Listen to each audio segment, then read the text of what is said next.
ঘুঘু তুমি বারবার খেয়ে যাও ধান।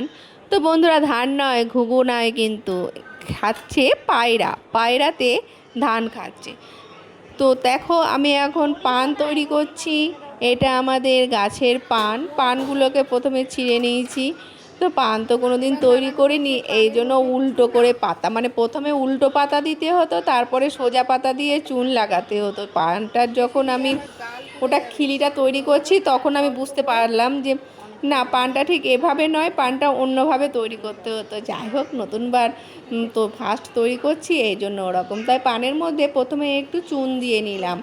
চুন দিয়ে নেওয়ার পরে একটু মৌরি দিলাম।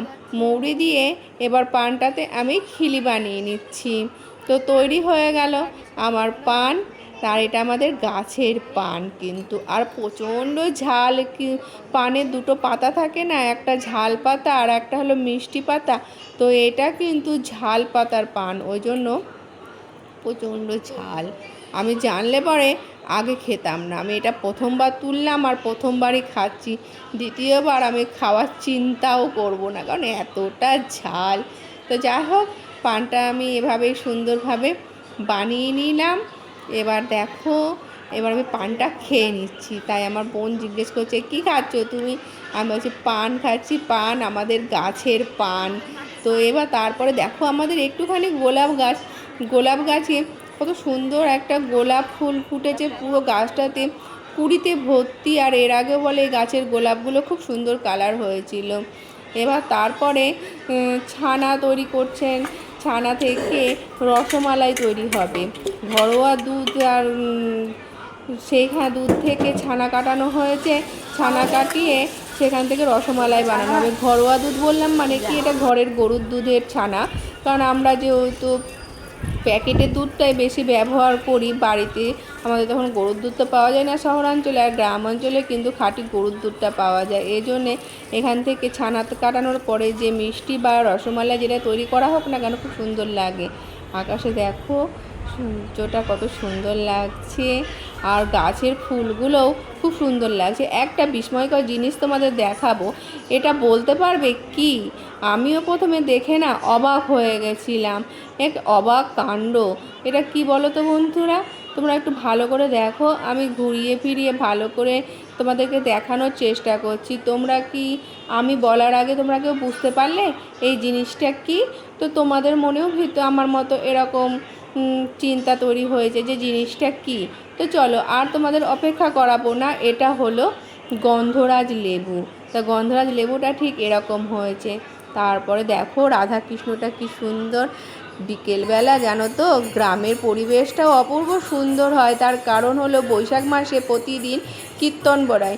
আর আমার তো এগুলো দেখার সৌভাগ্য হয়ই না বলতে গেলে।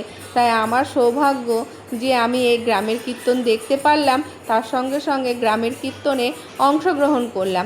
প্রথমে দেখো গলি গলি কীর্তনগুলো পরিদর্শন করে, আর গলি গলি ঘুরে বেড়ায় কীর্তনগুলো। তারপরে যার ইচ্ছে হয় সে তার বাড়িতে কিন্তু কীর্তনটাকে প্রবেশ করায় এবং লুট দেয়। তা ঠিক এরকম আমাদের পাশের বাড়িতে একটা বাড়িতে এরকম কীর্তনগুলো বাড়িতে প্রবেশ করালো, এবং তাদের বাড়িতে একটু কীর্তন হলো।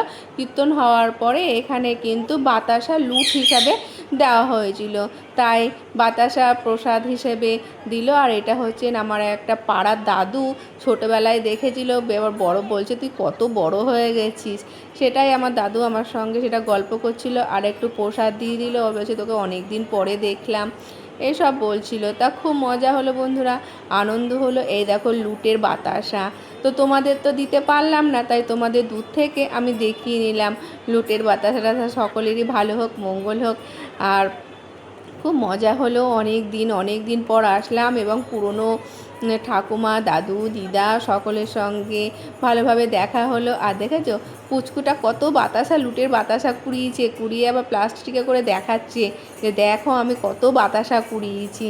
তো খুব মজা, খুব আনন্দ করেই কাটিয়ে দিলাম সন্ধ্যাটা। আমারও খুব ভালো লাগলো। আমি এদের সঙ্গে পাড়ার দাদু, ঠাকুমা, কাকিমা এগুলোর সঙ্গে বেশ আমি কীর্তনে একটু যোগদান করলাম। খুব মজা হলো, খুব আনন্দ হলো। অনেক দিন পর খুব ভালো লাগলো। তো এভাবেই বিকেলটা কাটিয়ে দিলাম। তো আমি এই আনন্দটা আমি ভাবলাম যে না, এটা ক্যামেরাবন্দি করে নিই, কারণ আমার খুব ভালো লাগলো, আর এটা আমার বন্ধুদের সঙ্গে শেয়ার করার জন্য কিন্তু আমি এটা ক্যামেরাবন্দি করে নিলাম। আমার খুব খুব মজা হলো বন্ধুরা। তো তোমাদের কেমন লাগলো বলো। আর জানো তো, গ্রামের মানুষ প্রচণ্ড সহজ সরল হয়। এই যে দেখো, কিছুক্ষণ পরেই যে দেখতে পাবে কীর্তন করতে করতে যাওয়ার পরে যারা কীর্তন করছেন তাদেরকে ভাগ্যবান বলে মনে করে তাদের পায়ের ধুলো মাথায় নেওয়া হয়। দেখো বন্ধুরা, কীভাবে পায়ের ধুলো মাথায় নেয়। আমার তো খুব ভালো লাগলো, আমিও দেখে সেভাবে পায়ের ধুলো মাথায় নিয়ে নিলাম।